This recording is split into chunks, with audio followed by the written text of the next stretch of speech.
this is our third candidate forum for Solvang. We'd like to introduce our candidates again very quickly. We're going to do a little just sound check for 5 seconds for sound to make sure. Okay, thank you all. Welcome to the candidate forum for Solvang. We're going to take one moment and introduce our candidates, and we're going to start around the room.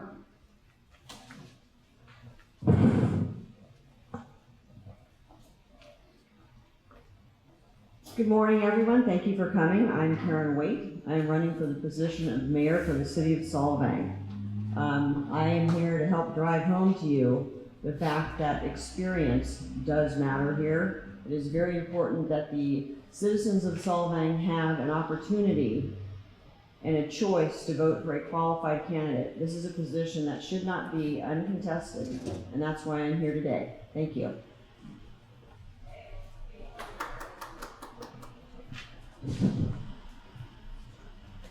Thank you. My name is Jim Thomas, and I am running for the recall portion of the ballot. As you well know, if Krista Jonas happens to be recalled, then it will be between Jamie Baker and myself to fulfill the final 2 years of his seat. Jamie's not been able to be here. We've talked quite a bit. Nice guy, and frankly, between you and I think either one of us will be an improvement.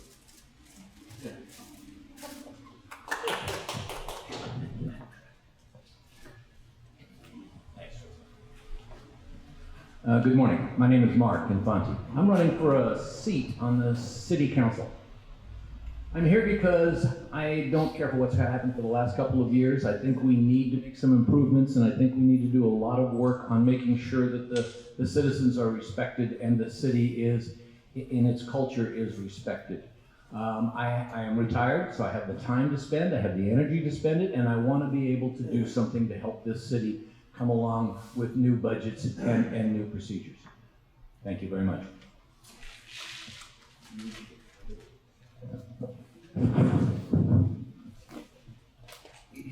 Good morning, Solvang. My name is Claudia Orona, and I am also running for a 4-year seat for Solvang City Council. I would be an honor to have your vote and have you support me in my road to the City Council. I love this town. I want to contribute my experience as a business person, where I have both worked retail and waitressing, and I have also been in a position of management where I have managed as many as 30 employees. I believe that my experience as retail and hospitality owner and manager in Solvang would be a great contribution to the current City Council. I would appreciate your support. Thank you so much.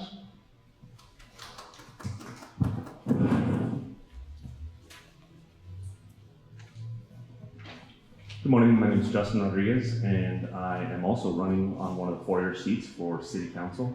I am currently sitting on the Planning Commission. I think a lot of you guys have been out here several times, so you're well aware of the candidates. And I have a young family, 2 small daughters, and I would bring a perspective from that angle that I'm raising my children here. I want them to have a vibrant place to live in the future. And also, the big thing for me is being a fiscal watchdog. I'd like to make sure that the budget's on track, especially post-COVID, because there's going to be some serious shortfalls in the near future, and we have a lot of big pending projects. So I appreciate your vote. I will promise a professional and polite decorum as a city council member, and I greatly appreciate your consideration.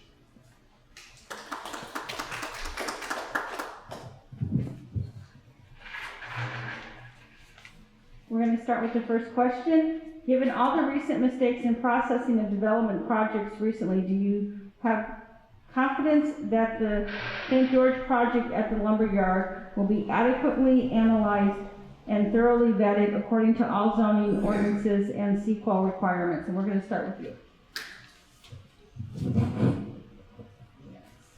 That's an easy one because, like I said, I sit on the Planning Commission, and yes, they have to. The CEQA guidelines have to be followed. It's, if I'm not mistaken, it's state law. So all these requirements have to be done. All the zoning ordinances have to be followed. You can't slip something in quickly.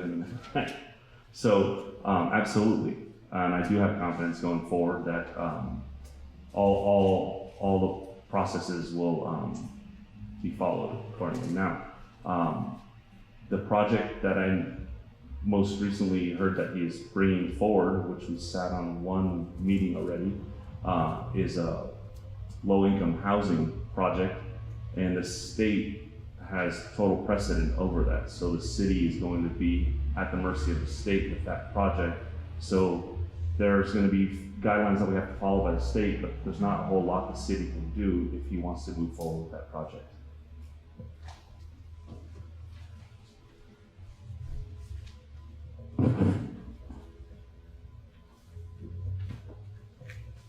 I have many questions regarding that project.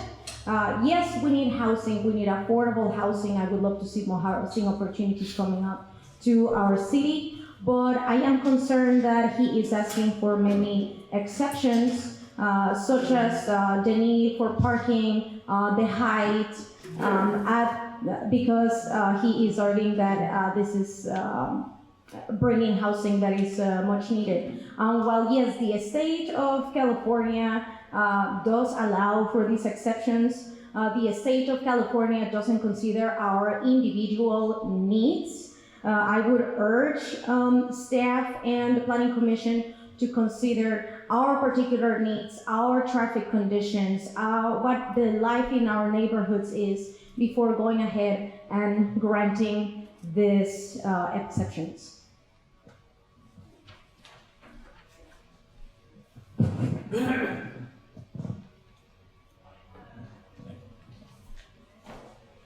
This is a very complicated subject. It's complicated because of what the state has done. And there's two conflicting Senate bills that bother me. One is Senate Bill 330, which is what has been referenced previously, which says that the contractor, the owner, can violate a couple of the local rules. Mr. St. George has decided that the height and the parking were the two that he wanted to violate. Now, here's the problem. Senate Bill 35 says the following 28 jurisdictions. Okay, so you can go to the California Department of Housing and Community Development and find this. Solvang is specifically listed as a jurisdiction that has met the prorated lower income regional housing needs assessment for the reporting period. And so these jurisdictions are not currently subject to the streamlined ministerial approval process. Does that mean we don't have to follow 330? I don't know, and I don't think we have an attorney that knows, and that bothers me a great deal. So the project itself, personally, is ugly. It's a big block building. I don't even know if the fire department can make it in between all these buildings. There's so many issues with it that are a problem. Do I think it'll be properly handled? No, I do not. Under the current administration, that is not being done properly. Because, again, Senate Bill 335 hasn't been addressed. Our attorney has not helped us in this situation. So we have some research to do, and we need to get some more appropriate help. Thank you.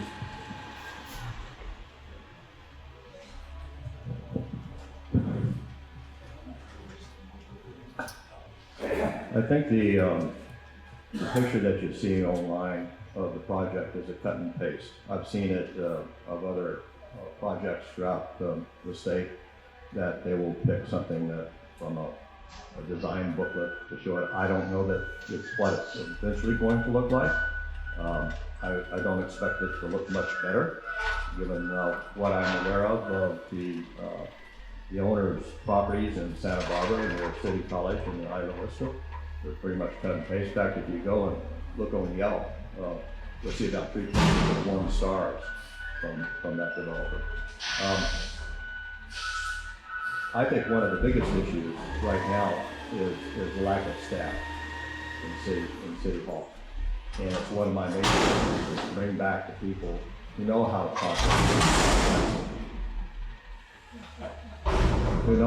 process these projects and make sure that we move forward in a way that is complementary of our city and of the design that we have.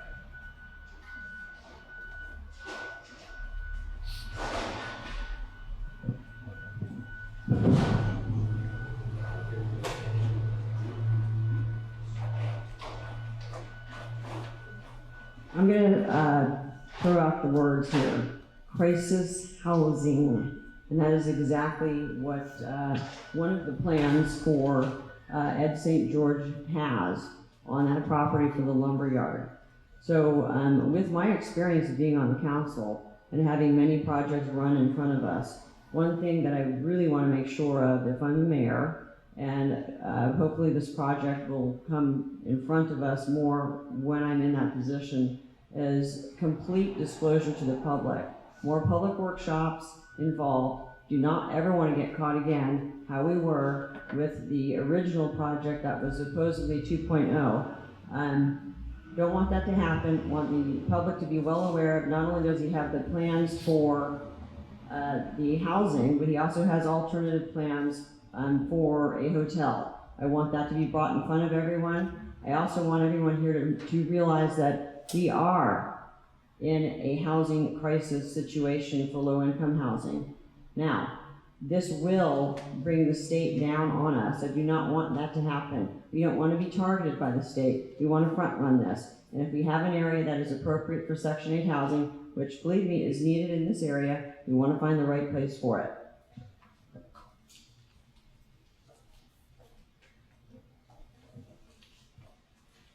Next question will be,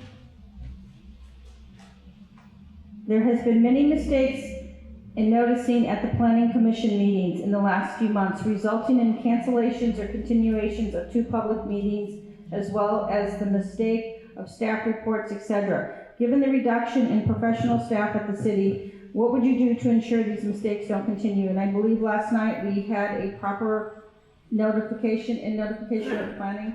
So would you like to start? You want to start this way on the second stair?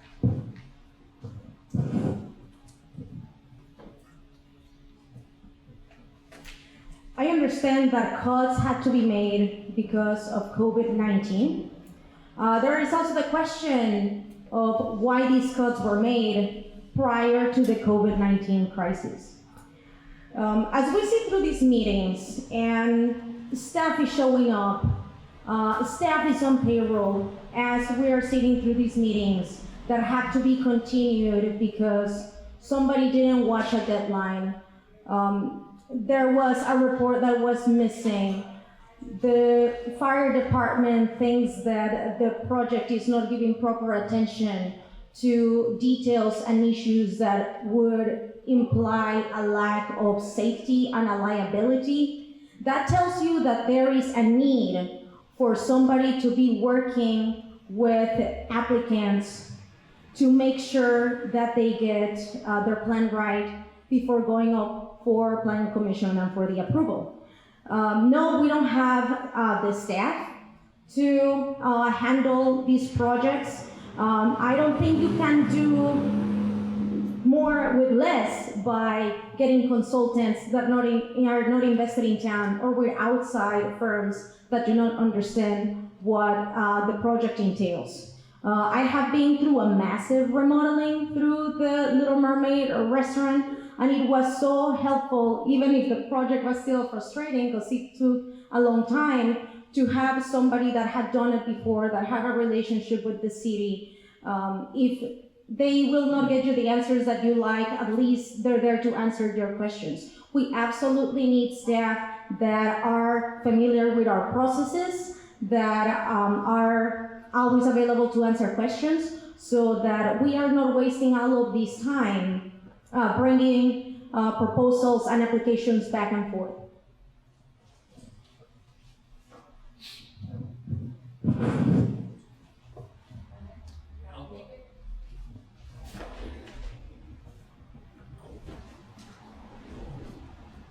Thank you. The problem we have here, I think, is obvious to a lot of us. If you read the agenda packets, there are constantly errors in the packet. We have an individual who has 5 positions: city manager, city clerk, city finance, and a couple of other things, including working with the planning commission, the planning department, excuse me. This is too much to put on a single individual. So if you noticed the agenda last night, it said that the design would be reviewed by the BAR, which doesn't exist anymore. Errors. That happens more often than it should. And again, I think this is partly because we have eliminated so much of the staff, the good staff that we used to have that are local to the area, that know the issues, that pay attention to what's going on. So what I think we need to do is we need to get back to a staffing level that's reasonable. There's a couple of other issues that we'll talk about later. That's my opinion. Thank you very much.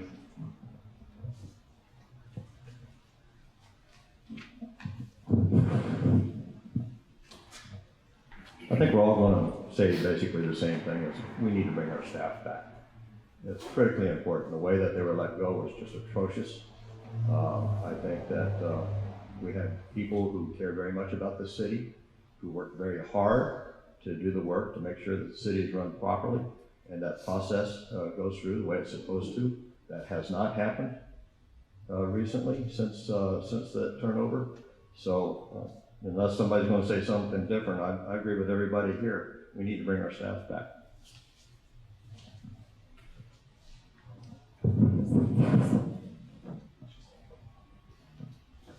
Oh yeah, Jim, indeed, I am going to say something different here. So, coming to talk about letting the staff go, that's a confidential issue. And you all seem to know a lot of information that should be confidential, and I don't know how you know that.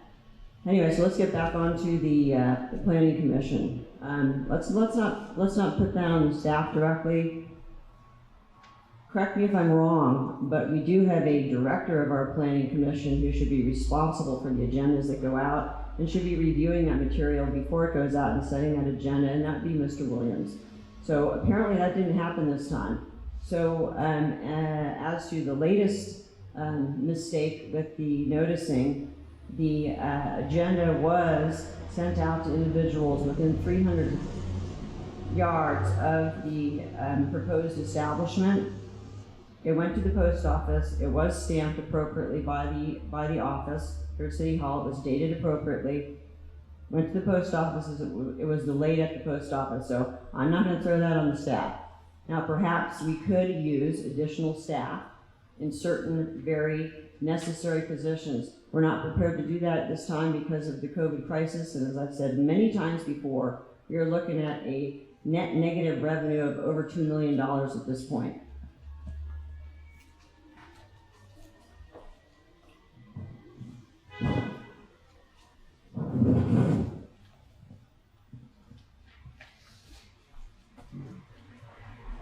I mentioned it at the first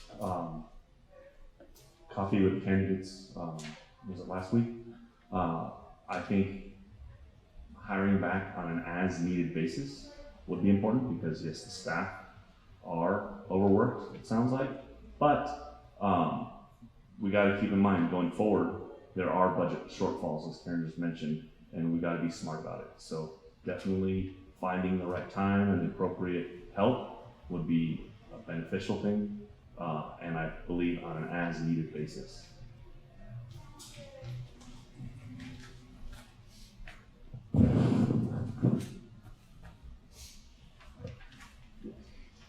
An urban growth boundary was not put before the voters as originally proposed, instead through the current council. Would you look at rescinding the urban growth boundary that was approved by the current council of 5? Would you take this to measure to the voters on the next time? And there's another part of the question is, what do you think about the economic impacts of the decision? We're going to come back to that because there's a few, this will be a long question. So we're going to start off with the urban growth boundary not being taken to the voters.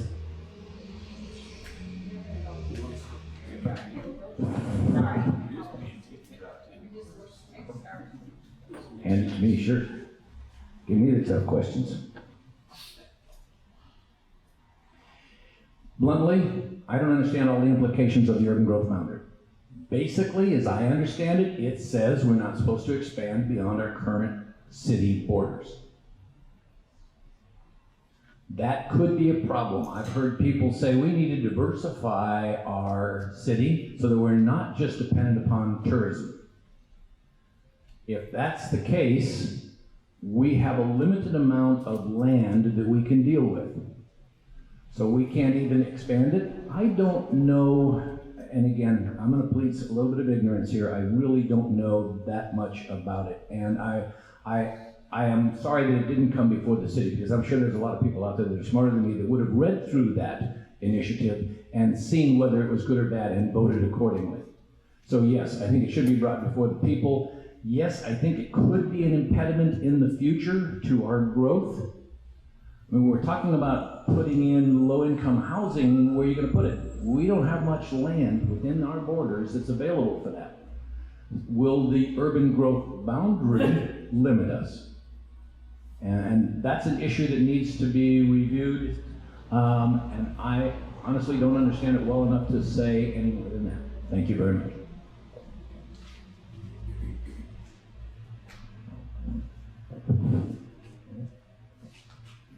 Well, I'm aware that this was a very hot button issue because I think people are afraid that if you're going to the west or to the east and you're expanding the influence of Solvang, will it remain Solvang?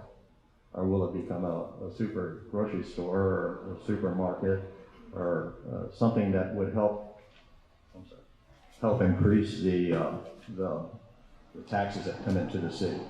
I personally believe that something that would change the structure or the boundaries of the city is important enough that every citizen ought to have a vote.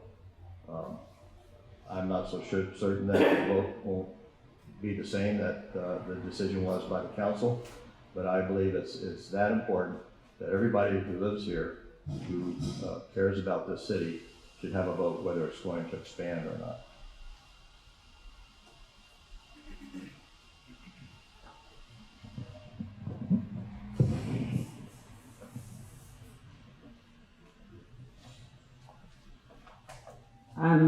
It seems to me that many of the candidates up here don't understand what the urban growth boundary is and don't understand that it will be on the ballot for every citizen to vote for or against. There were signatures that were brought before a petition. The valley, our area in the valley, was surveyed to make sure that there were enough people that wanted it on the ballot. Then it was brought before the city council. The city council has merely voted to have it as a ballot initiative on there to give the residents of the city of Solvang a choice as to whether they want to expand or keep our boundaries that we currently have. Now, they may or may not include areas of our sphere of influence, and perhaps some of the candidates up here can do a little research on what the actual urban growth boundary plan was and what the words sphere of influence mean. But anyway, the residents of the city of Solvang will have an opportunity November 3rd to make a choice as to keep the urban growth boundaries as is or not.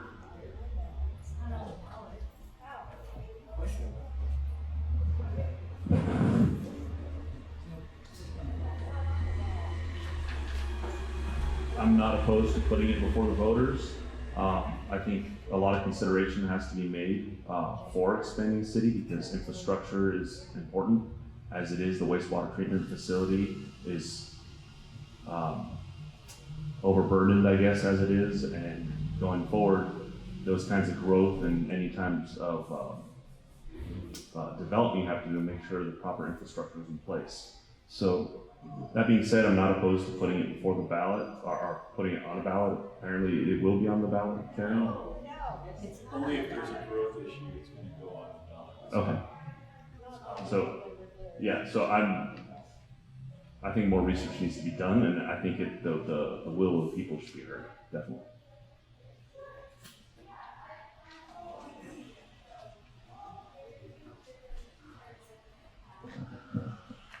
The second part of this on an urban growth boundary. I'm sorry.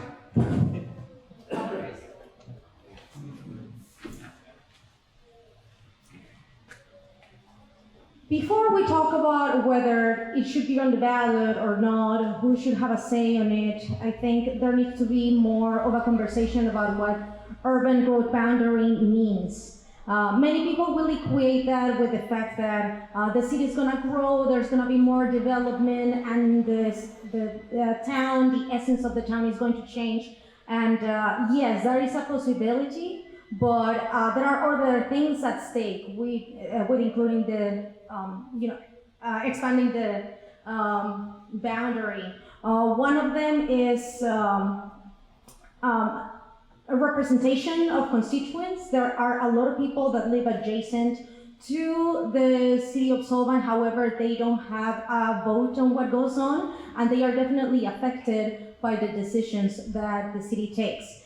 There is also the concern that if we do not grow our boundary, if we are constricted to what we can do and what say we have with the development of the town, and somebody else is going to take the decisions to what happens to that land versus us having a say on it. If there's a nuisance going out there in your neighbors, you certainly have an easier time reaching the city than reaching the county to do something about it. And lastly, yes, we are talking about diversification and we're talking about more housing. We have more options with extending the boundary.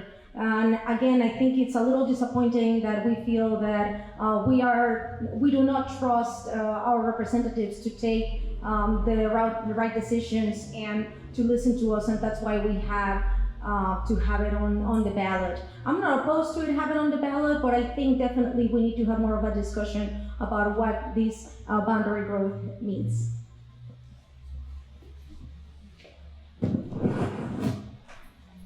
On the business side, an urban growth boundary limits us, so we would like to know what economic impacts you feel it would do, and what would your economic plan be for the city? And we're going to start with Jim.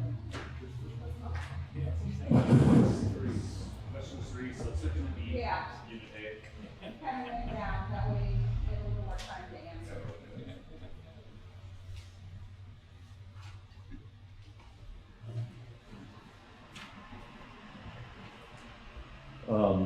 I think it would be hard to argue that if you did allow that growth, and if it were to be high retail, that it would definitely have a positive impact economically. But would it have a positive impact aesthetically? I don't think so. I don't have an economic development plan for the city. And I'll give you an example. I'm a decision maker. I'm not a planner. When I was taking over the fire department, when I was the elected sheriff, I had never been a fireman. Yet I was expected to make decisions regarding the firefighters equipment, and how to respond to fires. What I did is I listened to the experts. I made decisions based on their opinions, and I think we turned out pretty well. And that's kind of the way I operate. I'm not a city planner. I've never been a city planner, but I know how to listen, I know how to read, and I know how to make decisions.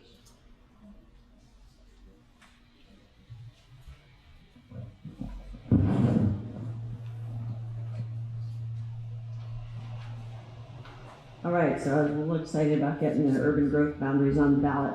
We did pass it to have it on the ballot if there's a growth issue. And how I see this impacting an economic development for the city of Solvang, I am against big expansion. I am for infill. I think that's what will help our businesses thrive. We have a lot of empty businesses that are not thriving. We do have a space to put more businesses or hotels. Expansion is not on my agenda at all. That's why I'm pro limiting our growth. I am hearing over and over again on my other candidates' websites how they are anti-development, but yet I'm now listening to them state how they think that the urban growth boundaries could be detrimental. So I'm not quite sure how I understand what they're saying. But anyway, I'm anti-expansion, pro-infill. That's what I think about keeping our boundaries where they are.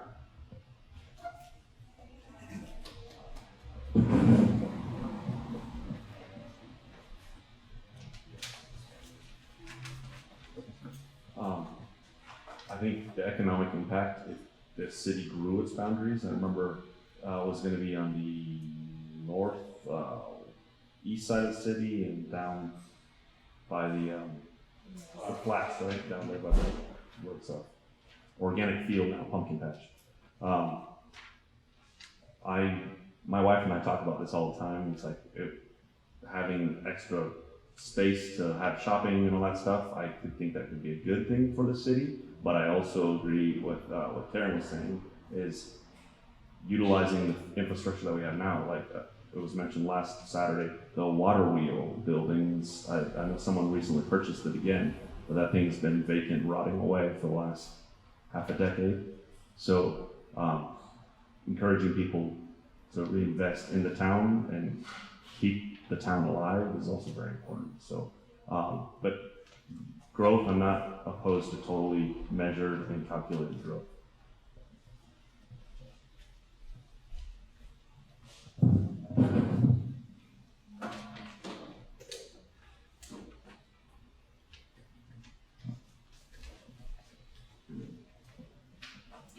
With expansion and growth, you also become responsible for maintaining the areas that you're annexating, and that definitely does have fiscal impact on our city. So again, it's important to have more information, it's important to have a vision.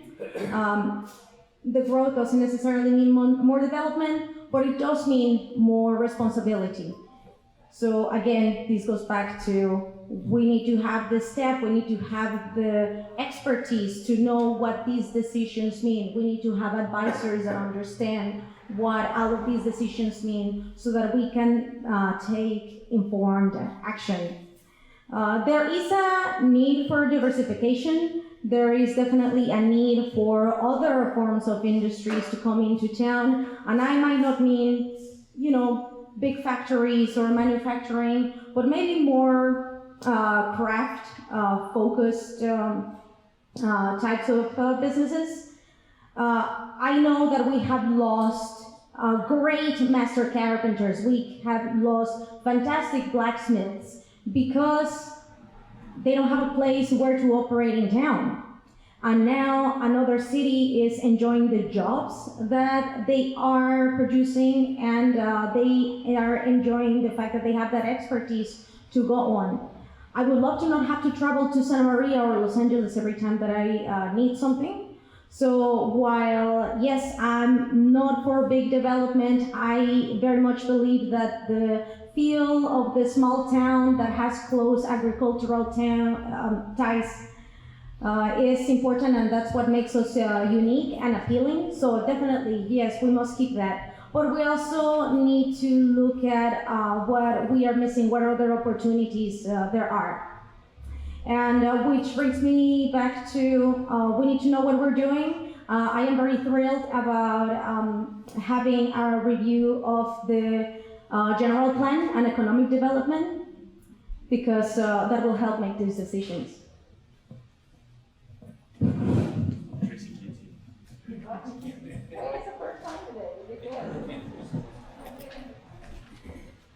We are being limited in our time to respond.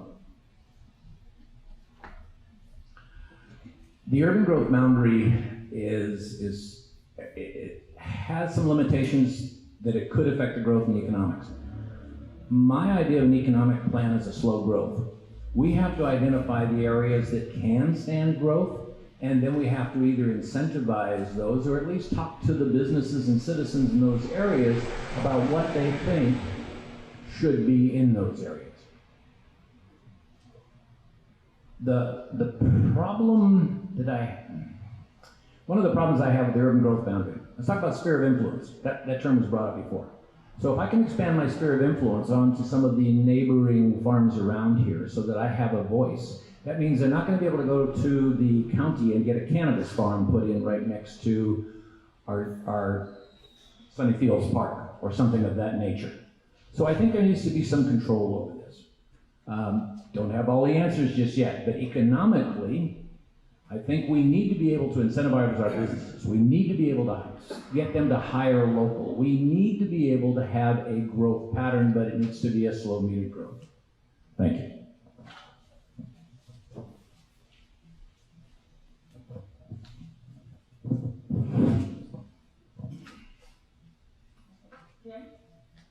Okay.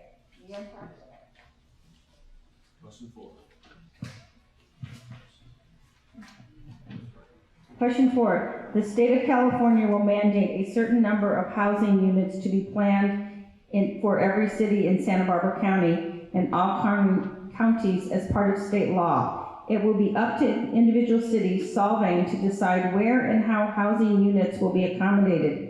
How will you accommodate these requirement units within the city, considering the new urban growth boundaries that are set limits to expand that Solvang has now?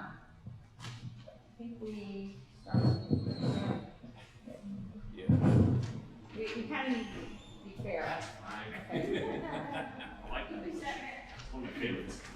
I already addressed this in a prior question with the crisis housing and the need to find an appropriate location for such housing. So one of those locations that has come up is the Ed St. George property in the lumberyard, which we will be evaluating, making sure it's zoned appropriately, looking at all other opportunities and availabilities for that. As you know, with the state mandates, we're trying to front run this so that they don't come at us and make us do this. We want to be able to do it on our terms, and I want the public to be well aware of the rules and regulations surrounding this.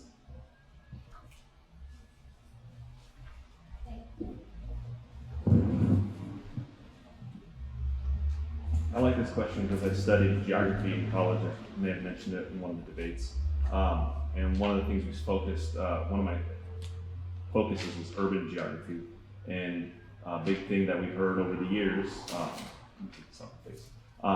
is mixed use. So we have a lot of beautiful space in town that people can build apartments above where they work.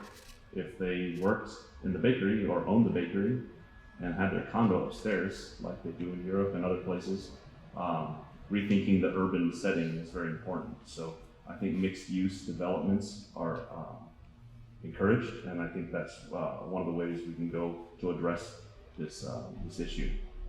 Accessory dwelling units is the other big one that we've been dealing with on the Planning Commission, and that's a challenging one because the state has a set of rules, and making it fit for the city of Solvang, it's not an easy.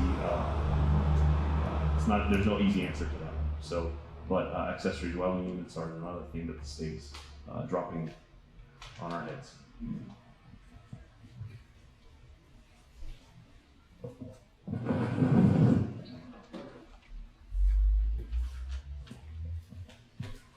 I am also a fan of the concept of mixed use. If we already have infrastructure that can be better utilized, that can be repurposed, we should absolutely do that before considering building additional things. But if we are going to build additional things, let's look at, again, the concept of the town. In the general plan, it does mention that the development of the city should be harmonious with the landscape, with the agricultural aspect, and so on. So let's look at not only the visual impact, because that is important. The way that the city looks is what makes it attractive to visitors. But also let's look at what it does in terms of traffic. It tends on parking. Do we have the sewage infrastructure to support these developments? Let's look at all of this to make sure that we are not only providing housing, but we are also providing quality of life.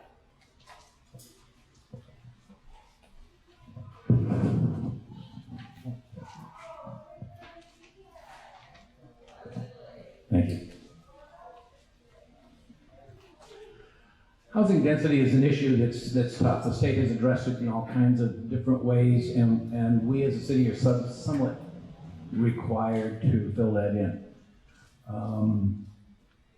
Part of the issue is where would you put it? Okay, multi-use buildings, fine. But if I own a building, you're going to tell me I have to do that? This is a personal property. We have to come up with incentives. We have to come up with some better ways to do this. You can't just say, okay, you've got a bakery, put an apartment up on top of it. It doesn't quite work that way.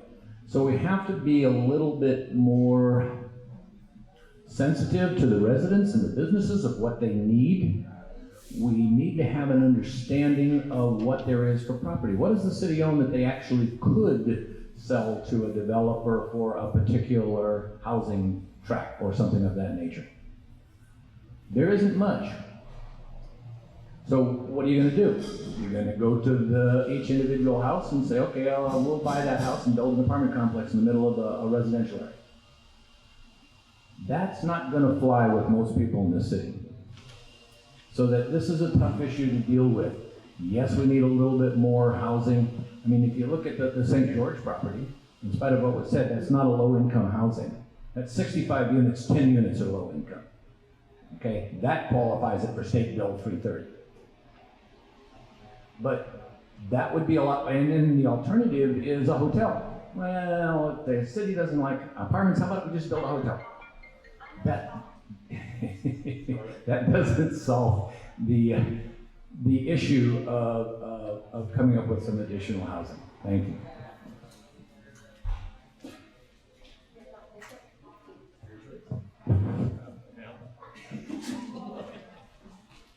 Not much to add.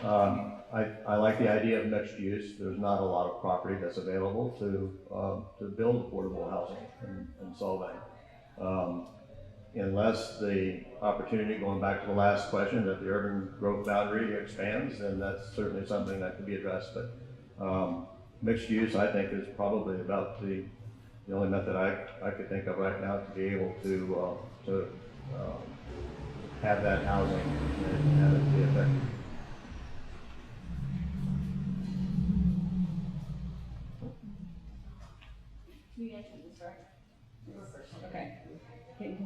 Okay, on question number 5, for candidates, are you willing to accommodate a greater height limit and density and change the zoning ordinance to allow 4- and 5-story buildings in Solvang? I think this relates to housing, that we have a housing crisis. So we're going to start.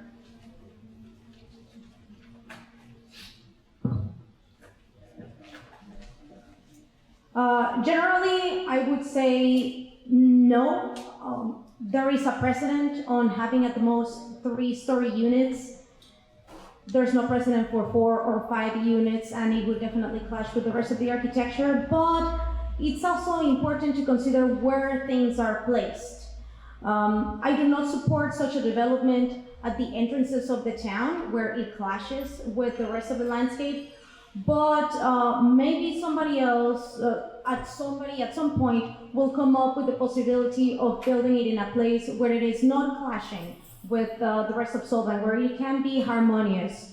So exceptions are important as long as they're done in an educated manner, as long as we consider what the pros and the cons are, that we look at it long term, not only look at the immediate need for housing. Again, quality over quantity, and really think about what we're doing. So in short, let's look at things in the individual case and what the scope of consequences are. I'm not a fan of measures that are hard yeses or hard no's if we have a crisis that could be addressed creatively.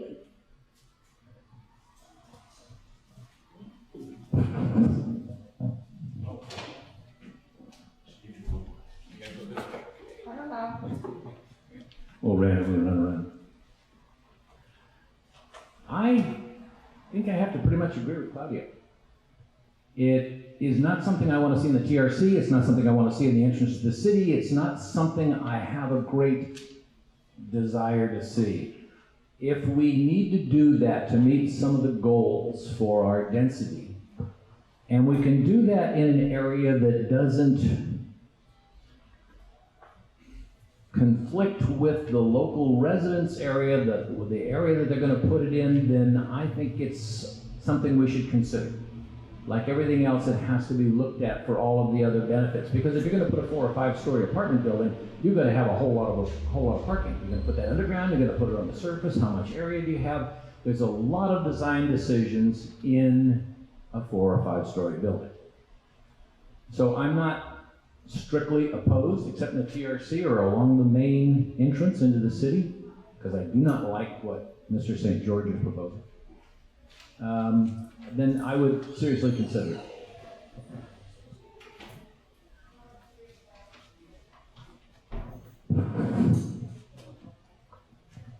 This is quick and easy. I'm not in favor of going up. I don't think that we need to increase the height limit of our current city. It change the character, and if you're doing, especially if you're where you're coming in from either the east or west, I think it'd be disastrous. So no, I do not support it.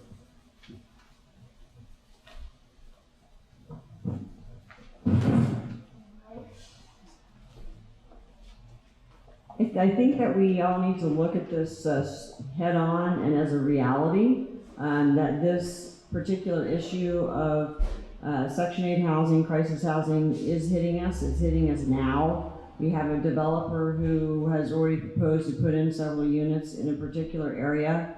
And if that goes through or meets state regulations, he may well be able to do that. We have to be real about this. I would love to be able to come up with other solutions for other areas.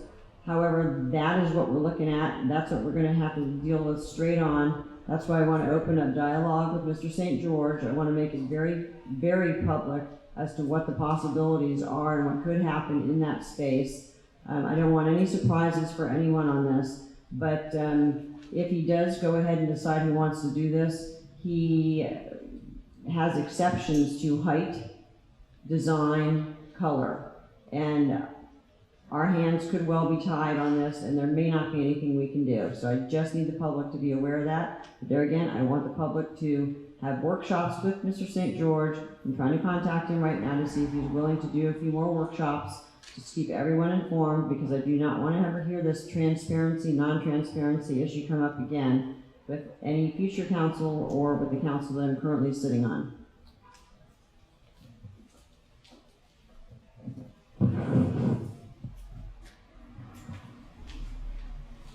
I think it's good to think outside the box, and a lot of the buildings that were built in Solvang, they went down. On First Street, there's a building that has that big blue spire on the top, and there used to be a record store down there. I don't know what the name, I forget the name of that court is. But going to 4 stories and having the first story underground, that's a way to combat it. That building behind us is 3 stories tall. The thing that was proposed here right behind in this empty lot was 3 stories. So kind of going along with that look, maintaining a uniform height about 35, 40 feet, I think it is not a bad idea, because it allows people to build condos if they do redevelop a property. If a hotel wants to go, and it allows more room, more TOT. So I'm not opposed to the 4-story. I think 5-story might be a little excessive. And if you did look, if you're thinking of the European look, if you do actually look at Denmark, the buildings are tall. They have tall pitched roofs. Everyone that comes through Skip Mesa thinks they're 2-story houses because the trusses are so high on those houses. So, I mean, there's a way to do it where it doesn't look like it's, downtown Los Angeles. We're not trying to build skyscrapers. It has to fit within the Danish model, especially in the TRC. But I'm not opposed to thinking outside the box and developing our real estate in a smart way.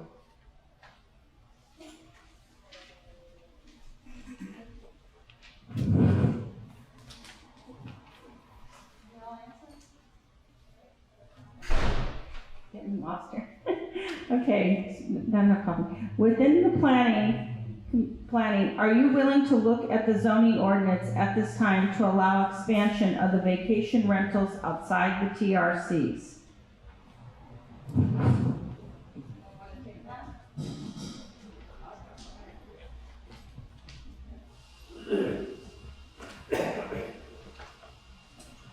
Short and simple, I'm absolutely willing to take a look at the rules and regulations surrounding this. We haven't done a whole lot of study into this. That's where we are now. We need to examine this. It's outside the TRC, individual properties, privately owned homes, some ranchettes, needs to be looked at further.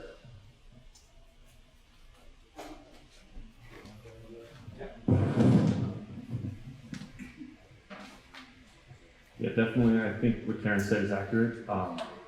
Definitely study, look at it. I know down in Santa Barbara, people were not happy with vacation rentals because people would rent a house and it would be a party till 2 in the morning, and everyone around there had kids that had to be to school at 8 in the morning. So that's why I would say looking at it. But there are a lot of places out here that are ranchettes. They're large places that maybe you're not going to be bothering people. So allowing people the option to rent their property as if it's a second home or something, I don't have a problem with that. But definitely look at it and make sure that it's something that's going to be happy, make everyone happy, not just ram it down people's throats. It's not a good idea.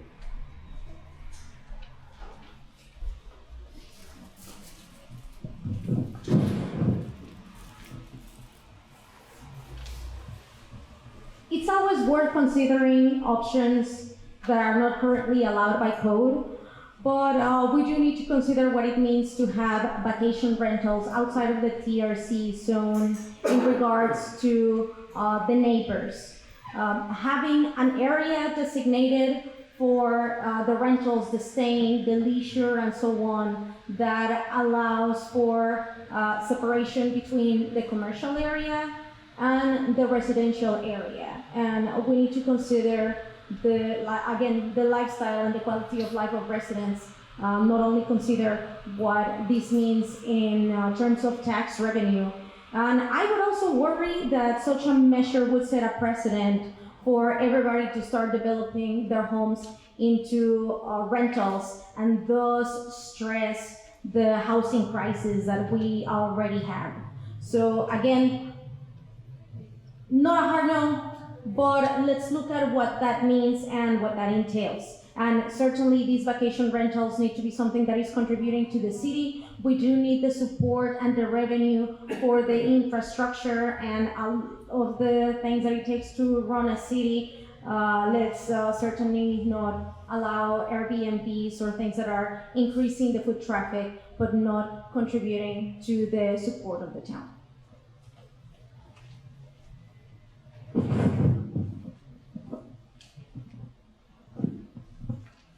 This is another one of those complicated questions in my mind.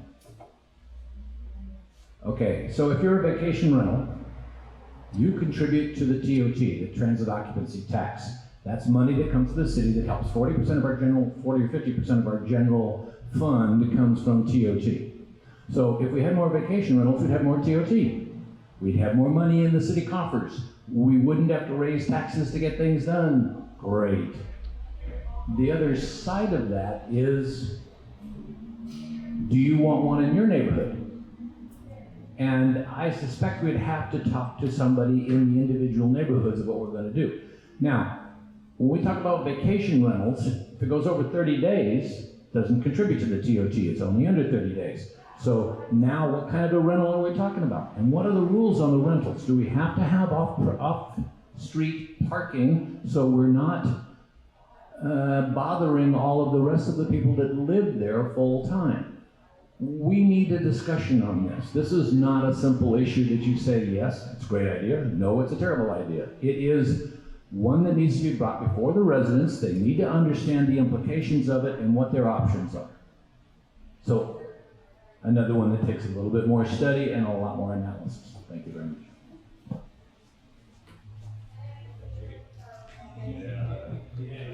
I know him. The question is are you willing to look at zoning ordinance at this time for extension? And the answer is yes. Certainly willing to look at it. I believe there already is some vacation rentals in the western part of the town. And to my knowledge, I don't think that they've been an issue. They've been an increase to funds coming into the city and offer people the opportunity to come and enjoy this great place.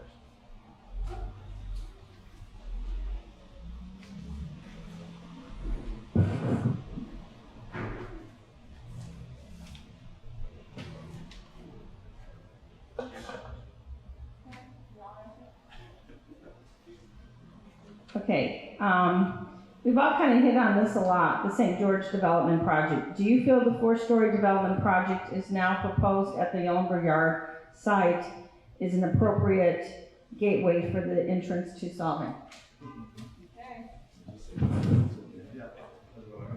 No. Seriously, I do that pass. You probably got a unanimous on this one. I don't know if something. Just say no. I will echo the sentiment. No, I would like to see more work regarding what's it going to look like and what it contributes to the entrance of Solvang. It is in the general plan that we need to have an entrance that marks you are now entering Solvang. It's part of the experience. It's part of the hospitality. I would like to see something that is more harmonious with the TRC than the current proposed project.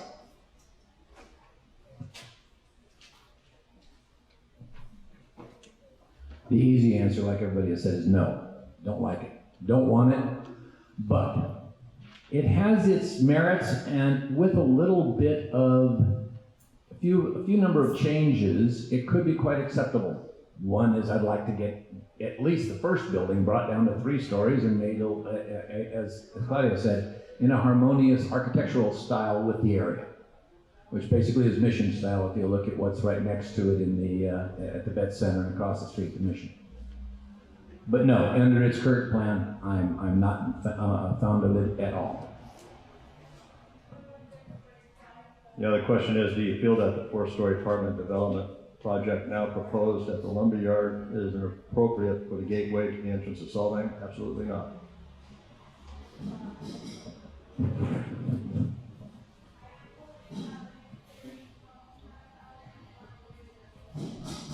Well, first of all, we don't know if that's what's going to go there or not, because there are no approved plans. This is all in the conceptual phase right now, which is why I want to engage the developer in more conversation and have some public workshops regarding this.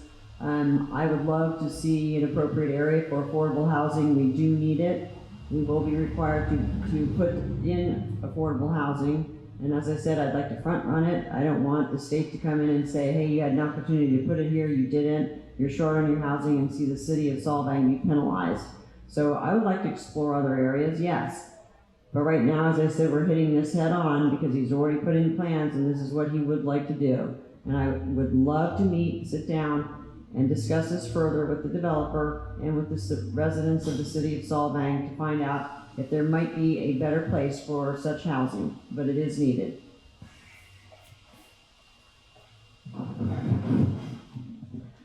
The last question we have, the Architectural Board of Review, which is the BAR, was banned by the current city council. A hybrid branding and design committee was established in 2020. Do you support the selection process of the committee members, including those that live outside the city? Do you support change by the design guidelines and zoning ordinance that would support a new committee and review and approve city projects? You want to start with Claudia?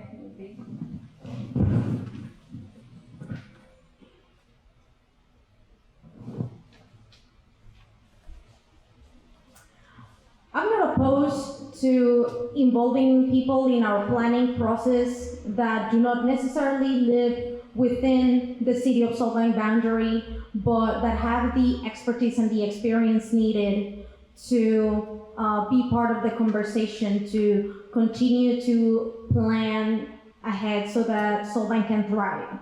The individuals that were selected are business owners. They have lived all over the world. I see that there is fine art experience, there is business experience, there is land use, real estate planning experience.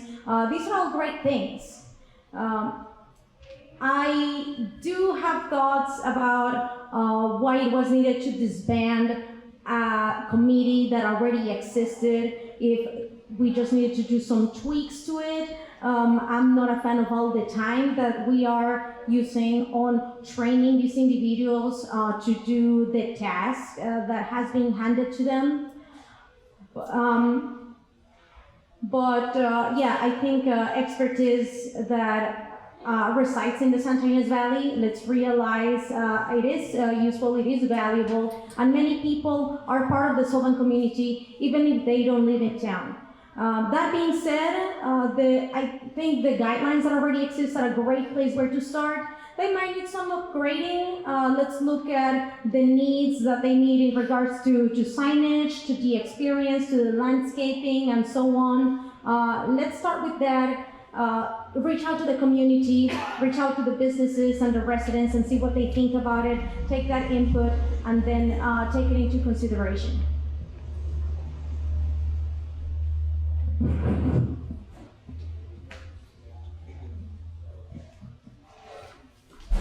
As a former member of the BAR, I have a lot of opinions on this subject.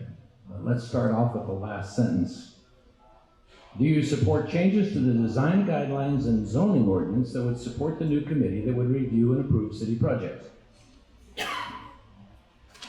The BDC does not approve city projects. The BAR did not approve city projects. The design guidelines have nothing to do with approving city projects. They have to do with the design. So what the BAR did and what the BDC is supposed to be doing, if you start reading some of the things that have been said about them, is reviewing the designs. So the design guidelines, they need to be upgraded? I think so, yeah. I worked with them a long time. I even suggested to the planning department that people on the BAR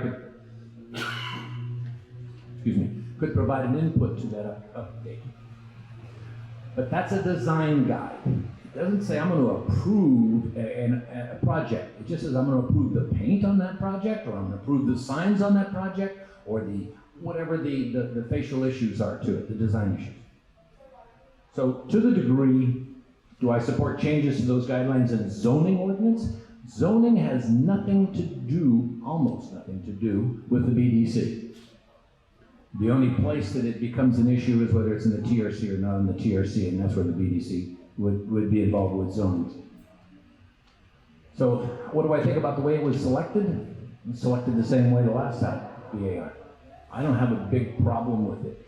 As far as outside the city, what I don't like, if you read the guidelines of who is eligible to be on the BDC, it says basically anybody. So you want somebody from New York City? Absolutely can be on there. It does say give preference to those in the San Ynez Valley, which I like. I don't have that much of a problem with somebody being in the San Ynez Valley, particularly if they have a business in town and they understand the issues that we're dealing with and the ambiance that we love and want to maintain. So the issue, I'm losing my time. So I don't have a big problem with it. I would like to restrict it and say that it should be at least from the San Ynez Valley to be a member. Thank you.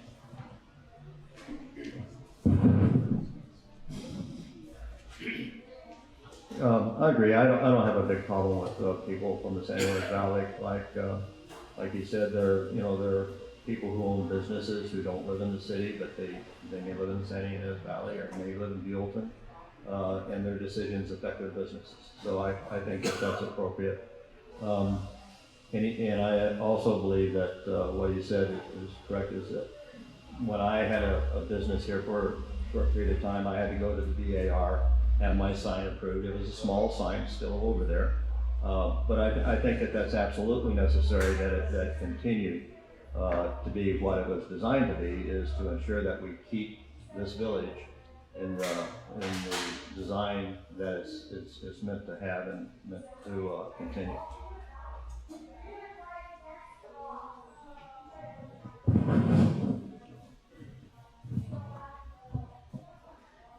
So here, again, I'll drive home, experience matters. And our ability to bring in expertise from outside of Solvang, but within the valley, was instrumental, I think, in helping form a good branding and design committee, which I was very much in support of.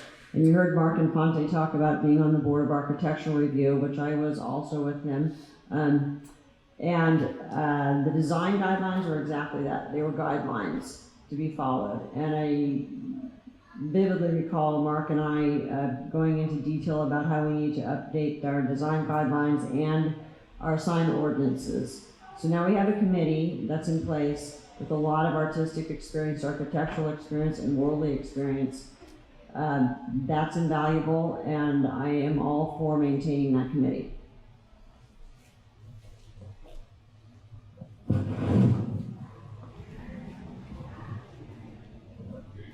I honestly don't have a strong opinion on this one way or the other. They removed one for various reasons and put a new committee in place to make sure that aesthetics and everything is appropriate for the town. I think it's most important, of course, for the TRC. So I don't really have a strong opinion on it one way or the other. I'm going to open this up for questions to our community. Would someone like to ask a question at this time? We try to ask you to ask a 1-minute question without giving a lot of background. Just ask a 1-minute. It'll be quick. So this is in regards to the housing crisis and to think outside the box of maybe an architectural design for an apartment. So I might be way out there with this, but why not create 4-story windmill, and you can have apartments inside? Maybe not 4 stories, but you could totally incorporate a Danish design of a building that might be big enough to incorporate Section 8 housing, low-income housing. I'm 33. I lived in Solvang for 5 years. I'm still registered to vote here. Obviously, that will be changing, but it was very difficult for me to find someplace to live that was affordable for somebody my age. I work hard. It's very expensive here. So there is a need for the low-income housing. Obviously, I don't qualify for Section 8, but something more affordable for people my age.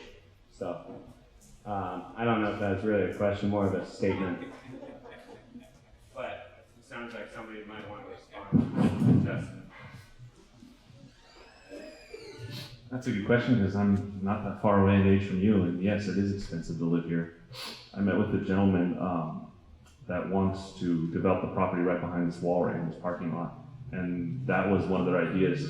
It's not going to be low-income housing, but they want to build apartment buildings in the Danish style because it's right adjacent to TRC, and they're going to be a semi-affordable, for working people. It looks like a nice design, so I would encourage more of that if we can find the people that want to invest in those properties, or I shouldn't say we should find, but if a property changes hands and someone wants to do that, I think streamlining the development process and letting people develop it, along with the BDC guidelines and going through all the proper CEQA, I mean, that has to happen. So I believe that's a good point, but yeah, definitely finding solutions for that. And that's why I think mixed use is also a good thing, because living where you work is one of the hardest things to do. People down in LA, they live in Rancho Cucamonga and they're longshoremen in Long Beach. Can you imagine that grueling commute every single day? No, thank you. And then the wife is a teacher. I've had a friend that this happened. They bought a house in Rancho Cucamonga. The wife was a teacher in Long Beach Unified School District, and he was a longshoreman. And then they would commute every day. That's like insane.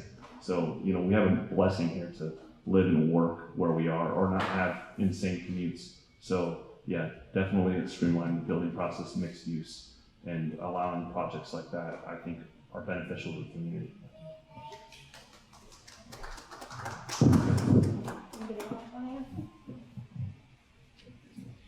Definitely thinking outside of the box is one way to solve many problems. There are more and more of us in the world every day, and there is less and less space where to find housing.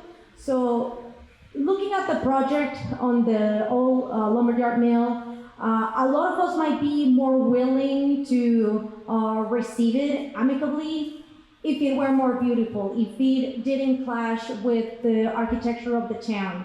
So yeah, it's important to not look at everything and measure it with the same guidelines. Sometimes exceptions and thinking creatively helps to solve problems while at the same time maintaining the aesthetic. So yes, housing should be, and it is a priority, I feel. I don't have a problem at looking at projects like that, and I think, again, having the expertise and the staff that are able to look at a project and make sure that it's meeting all these guidelines, and that are also willing to look at alternatives, is a way to deal with the housing crisis and at the same time preserve the feel and the aesthetic of the town.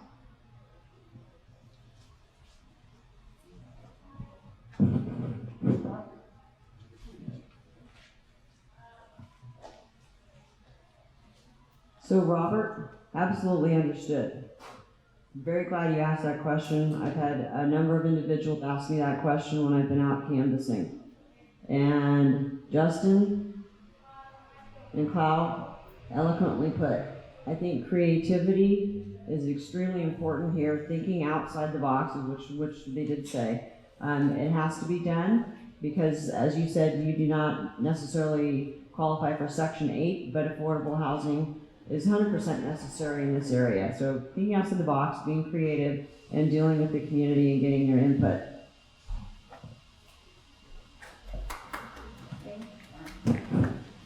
You have a question for us?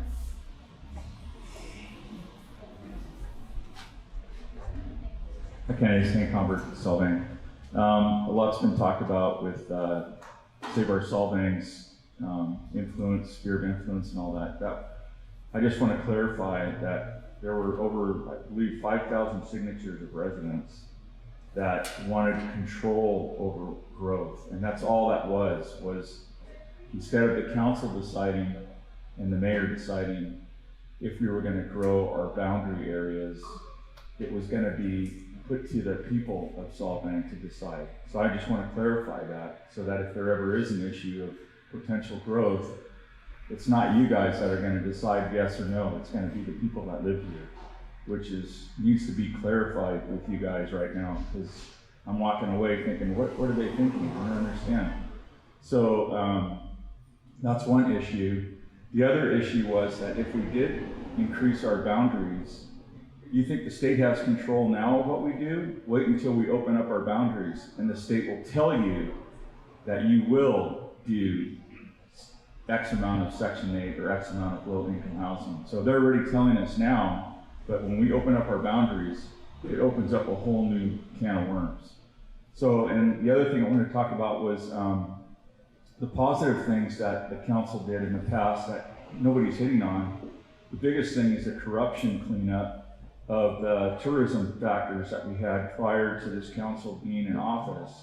There was a lot of mismanagement. There were millions of dollars that were taken away from taxpayers here and residents in the city. And the focus was based on the prior councils, on the business people, and not on the residents. So now, this council that we have now has changed that. They've hired IDK, which is a fantastic organization doing tourism. Our tourism has uplifted, if you ask anybody in town. This time last year, we had the Fall Fest, which was fantastic. I don't know how many of you feel about what happened last year, but it was a boom to Solvang. Okay, so I'm curious about how you feel about IDK at this point in time, and not going back to some local issue with the tourism. That's my big question. So, is the question specifically about IDK? Is this question specifically about IDK after all that? How do you feel about IDK? Sorry about that. Yeah, like I said, if I'm elected on city council, I'm going to advocate that I want to be a budget watchdog, because fiscal responsibility is, again, essentially, especially post-COVID, is very important. So being a budget watchdog is very important to me, making sure that the money is spent wisely.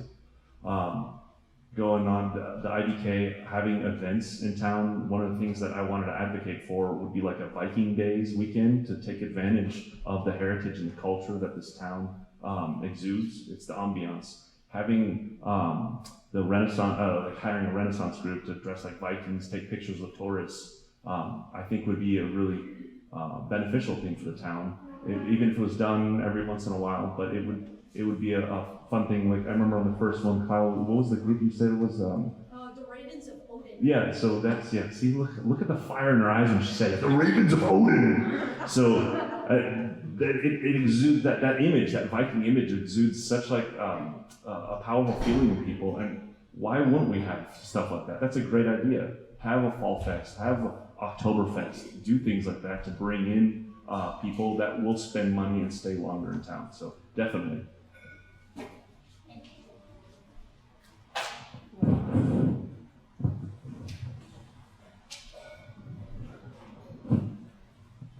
I agree. There needs to be a balance between what we need for economic growth and for the tourist trade and what the community needs. You brought up the Fall Fest, and while a lot of businesses were not happy about the street closures and all of the disruptions to businesses, it is true that a lot of locals liked it. I saw a lot of people that I hadn't seen in years. But this is not the only event that is disrupting businesses and traffic to Solvang. And you gotta see that if you're gonna have events that the locals want, then maybe you gotta get rid of other events that are just benefiting people from out of town and are not benefiting neither our residents nor the businesses. Again, we do need this conversation. And in regards to IDK came at a time when we needed them. The Visitors Bureau was disbanded for one reason or another, and we needed somebody to plan the Jewel Fest, and our request for proposals was put out, several people applied, and it was decided that IDK was going to do the job. And they did a great job considering all the time that they had to do it. They were hired to do the events, then COVID happens, nobody can have events, and they have brought an interesting focus on data and outreach via social media and reaching different markets. That's all very well, but we do need somebody to manage events that lives locally. We have a fantastic crowd of event planners, consultants. We have lots of nonprofits. We have lots of arts. We have a lot of artists, a lot of performers that just need an opportunity. So I would love to see that need met locally. I haven't heard what the plan is going to be for Jewel Fest. I realize that it's hard to plan anything with COVID right now, but I haven't heard much what's the vision for the future.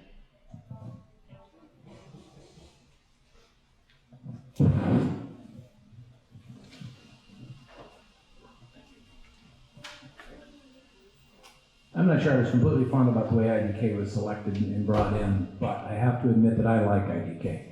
These people do a great job. Scott and his team have put together more information than I have ever seen about the tourists in this town. And I think that's important. You need to know that in order to understand what kind of events we can pull that would bring in tourists, since tourism is a major input to our budget. So, from the point of view of IDK, great. I like these people. They stepped up when we wanted to close Copenhagen. They rented equipment. They did everything. They know how to handle and get things done. I'm very appreciative of them. I think basically that was your question. So yeah, I like IDK. Yeah, I agree. When they first came on board, I was a little bit skeptical, but I saw the presentation that they made the other day, and I thought it was excellent. You know, the way that the work that they're doing and the way they're looking at different ways to enhance our ability to have events that are meaningful and productive.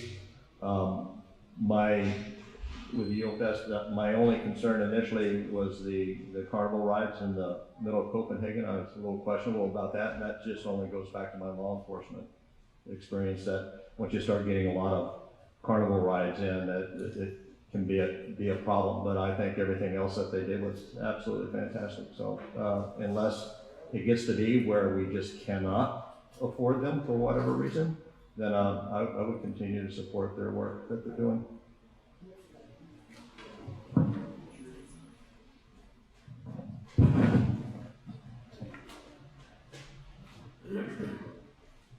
I was really happy just now to hear a lot of change of opinion on keeping ID1. I feel that ID1 stepped in at a very important...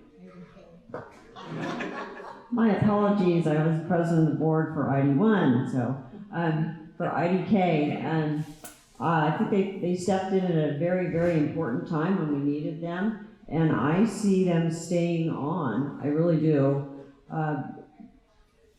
If I have a say in it, when I'm elected as mayor, they actually perform very well as coordinators and overseers of events. And I would like to give them more freedom to tap into the resources in our community, to pull consultants and experts from our community. We have a lot of talent here in the Valley, and they are the individual company that would have the ability to oversee that and to pull that in and still maintain their position as our marketing individuals. And I think that would be the way to go.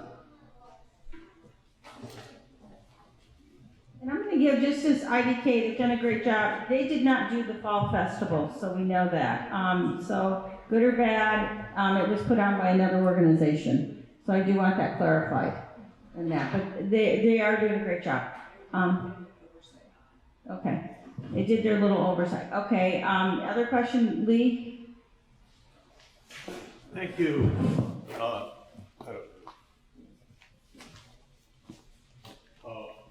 We know that income from tourism is critical.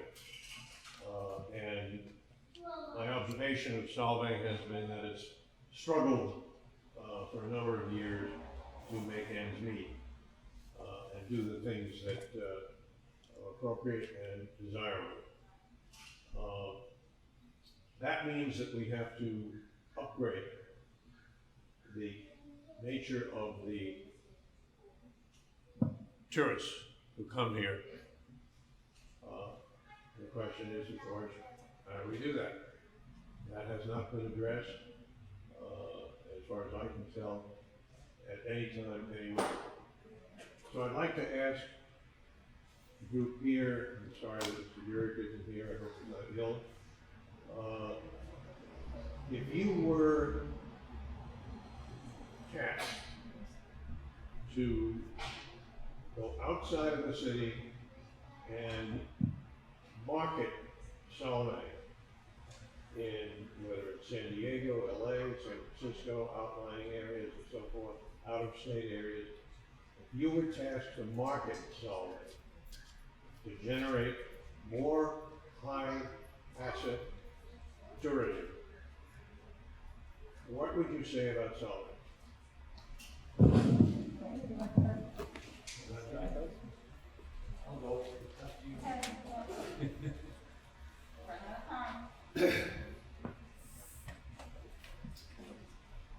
Solvang, the Danish capital of America. Solvang, an idyllic village in the middle of the mountains in the Central Coast. Imagine a place with beautiful architecture based in Old World Denmark. Imagine Roskoving, imagine Aalborg, our sister city. Imagine having close ties to agriculture, horses, organic farms, pumpkin farms. Imagine a place unlike any other where mom and pop shops still matter. A place where entertainment is out in the streets. There are no skyscrapers, there is no traffic. A place where you can appreciate the history that you have, appreciate the culture, and look at times when everything was made by hand and everything was unique. How many places in the world can you picture that can claim this? How many places in the world can you imagine that do not have a Starbucks at every corner? Where you can talk to the owner of the building, the owner of the business, whose grandfather built the very first half-timber building in Solvang, where somebody can tell you how their grandfather served in World War II after their parents immigrated to Solvang, went back home and came back refreshed with a new appreciation for old world charm and brought it back into town. This is an opportunity that nobody else has. This is a jewel. We do not need to recreate that, we need to enhance that. That is what I would say. That is how I would market Solvang.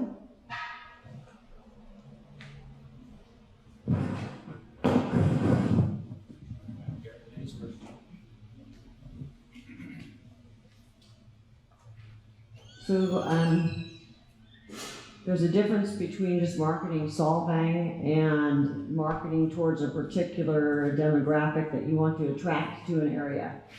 The way to do that I see for the city of Solvang is to offer experiences and opportunities and packages. Tourists can come here for the old world charm. It's beautiful. But if you want to attract a variety of demographic of individuals, you're going to have to offer the fact that we have world-class golf courses. You know, La Purísima, not too far from here. We have the Alisal, where people can, stay in a cottage and go on trail rides. We have incredible cycling trails. We have incredible mountain biking trails. So Solvang, yes, itself as a town is charming. But if you want to attract a different demographic other than individuals which believe me, they are the ones that drive the city, are what come in here for the day with their families. But if you want to attract long-term visitors, you've got to offer them more than just what's downtown. You want to offer them wine tasting, tours, golf, riding, music, arts, theater. That's how I would go about it. That's how I would push that towards a direction and where we might want to take tourism going in the future. Thank you, Karen. I think we've had this conversation. I think what Lee is asking is there, would we be interested in entertaining the thought of bringing in world-class activities that would draw people to Solvang and enhance our revenues? I know you have the idea of a theater, and I think as long as it didn't interfere with the Theater Fest, which is, very dear to my heart, if that's something along those lines of bringing people in.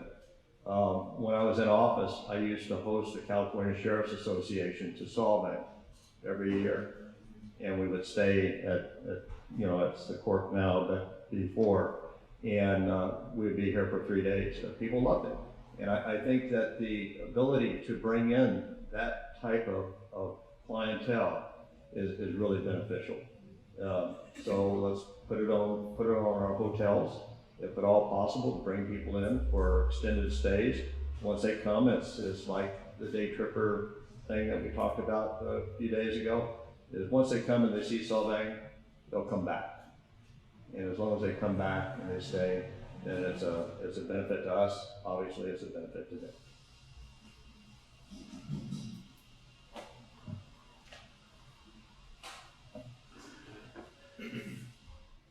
Well, I know, Lee, that you don't live in Solvang and can't vote for any of us, but let me answer your question anyway. The one thing that, if you listen to IDK, which we've all said is doing a pretty good job, they will tell you that the range of costs of entertainment, hotels, and things of that nature in this city is one of its biggest draws. Because you can come here without being wealthy, you can come here and be as a wealthy person and find something to do. Yes, I think we need to advertise a little bit better based on the season. I love what Jim was saying about the idea of coming up here as a business retreat. One of my first trips into the valley was with my wife when she came up on a business retreat with her company, and I got to stay at the Alisal Ranch. We got on a horse, we rode out to the lake and had breakfast and stuff. Wonderful. We should promote that more. We should promote, I think Claudia was talking about the packages. Let's talk about some packages that will allow us to say, bring in your company organization for an off-site retreat and look at all these things you can do. But we need to have some facilities for those retreats. Alisal has a facility that you can do a couple things with. The Cork has a great room over there. We have the Veterans Hall. Am I pointing the right way? I am.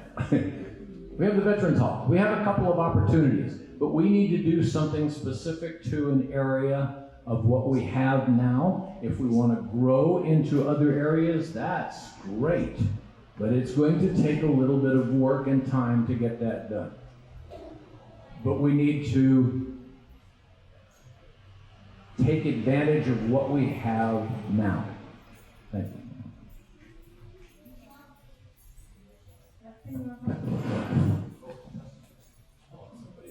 Yeah, one of the things I always analogy I think of, Coca-Cola is like one of the oldest products in the world, and they still advertise on television and the internet and everything. So I mean, you do constantly have to keep the word out there to attract the people to come to town. I think there's something to be said for smart tourism, where it's not as impactful to the residents who live here in the valley and in the city itself. Getting people to stay a little bit longer and spend more tax dollars is a beneficial thing. I think thinking outside the box, like I mentioned on Saturday at the last event, you know, I look at it from the perspective of a young family man. What is there to do in town? I mean, if kids come to town, I remember when I was a kid at the water wheel, there used to be RC boats that you put a quarter in, you drive them around for like 5 minutes.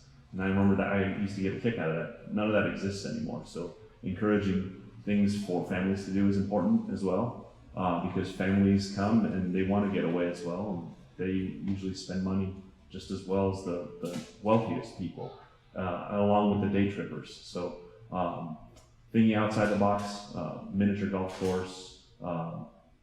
I still want to reach out to investors and hopefully bring in a wave pool at some point.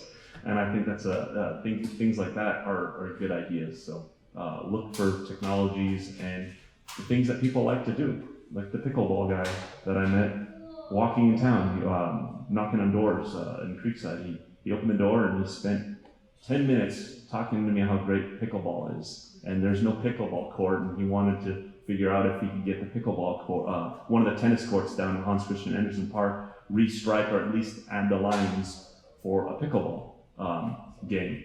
And listening to those people, it's important because everyone has different hobbies, and I got so jazzed listening to him because I have enthusiasms like surfing and different hobbies that I do, but definitely, here comes the Tracy D team. Sorry. Hopefully that answered your question.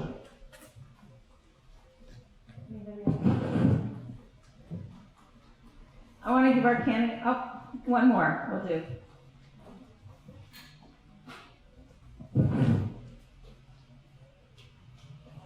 Thank you. I'm Ian Jacobson. I just wanted to say that my wife and I moved here about 3 years ago, and we moved here because it's a magical place. You come into Solvang, you see the lights on. We found very friendly people, very welcoming. And when we mentioned to our friends and family we were moving here, almost everyone that we know said, wow, we've been to Solvang and we had such a great time there that we want to come back. And that's the sort of thing that we need to keep going on. Thanks. Thank you.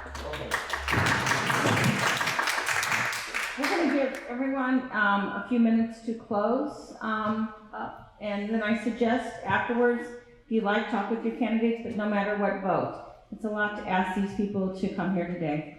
So I want to give them a round of applause too, so thank you.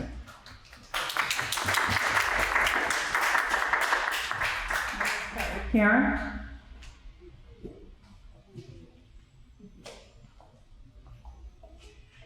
Thank you all for coming here this morning.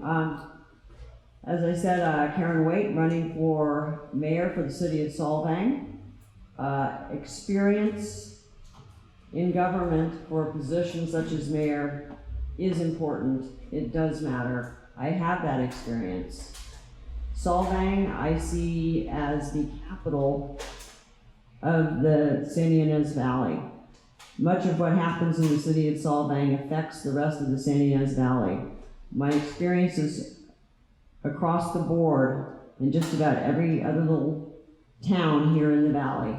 And I am asking for your support and your vote on November 3rd. Thank you.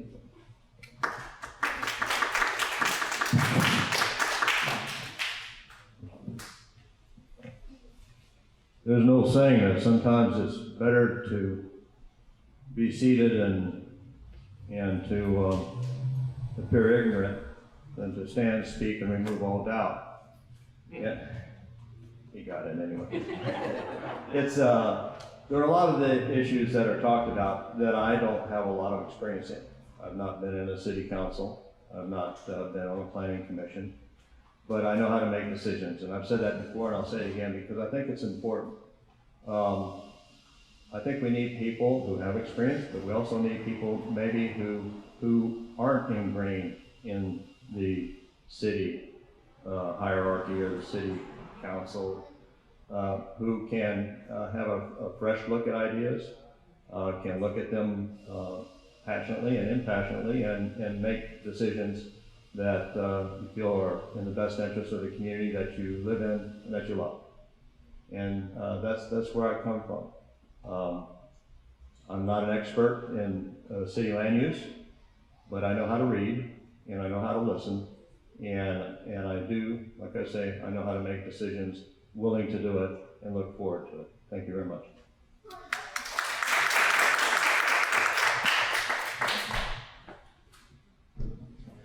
Once again, my name is Mark Infanti.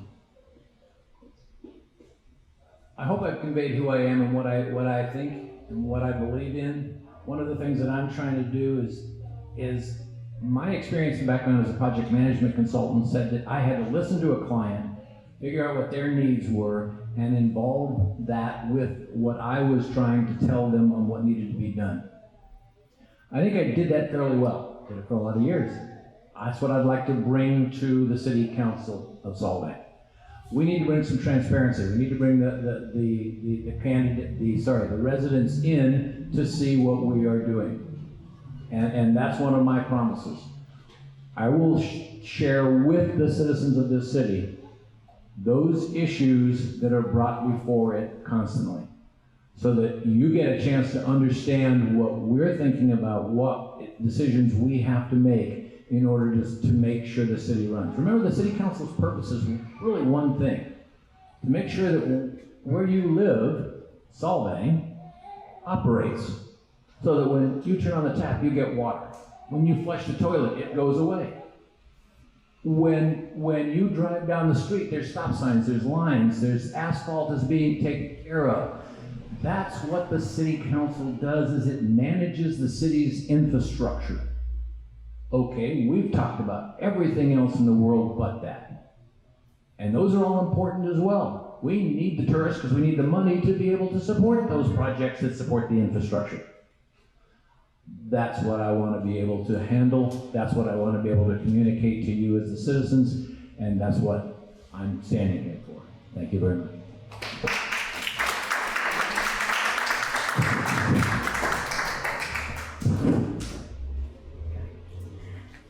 I want to thank everybody that put themselves out there and is running and bringing their expertise, their experience, and their ideas, and their willingness to listen to the people to make this town better. I want to thank each and every one of you for taking the time to come here this morning. I want to thank everybody that is watching online to find out more about the candidates. Every time that you take the time to get involved, find out more about the candidates, it makes it less important how much money we spend campaigning, and it makes it more important, more meaningful, how we are going to contribute as a person to our form of government. So thank you so much for being involved. Encourage everybody to vote and get their voice heard. And I would be honored to be able to represent that voice at City Council. As a business owner, I'm knowledgeable about what to do with a budget. I have been forced to work with $5,000 as a budget when I really need 50. I have managed companies of 30 employees, and I have also managed events of over 2,000 attendees, namely the Solvang Festival, which was very well received. My background is not only on businesses, but also in theater. I know how to think outside of the box, and I have an appreciation for the uniqueness of Solvang and its residents, and I will very much appreciate your support. Thank you so much.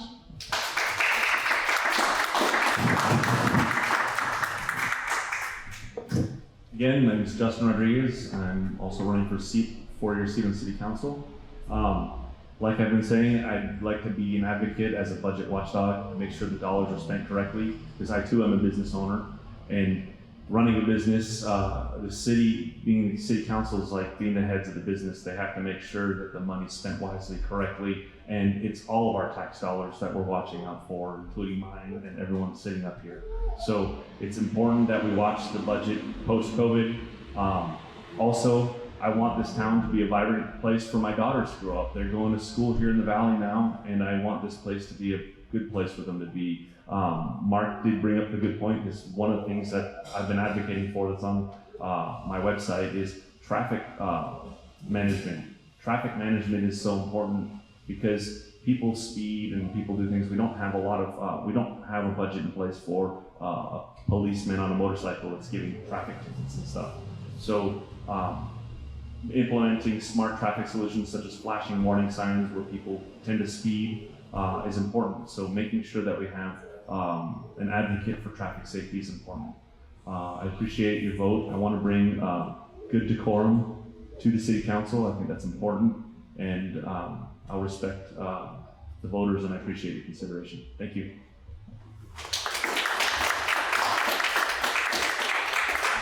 I want to say thank you for everyone to coming. Talk to the candidates, get on their website, look at their websites, ask people to do that. I know during COVID this has been very hard. We have this tape, we will have the other ones up, and this one will be up in a day. So please get it out to your friends and let everyone know just to vote. And thank everyone here for coming. Thank you, and running.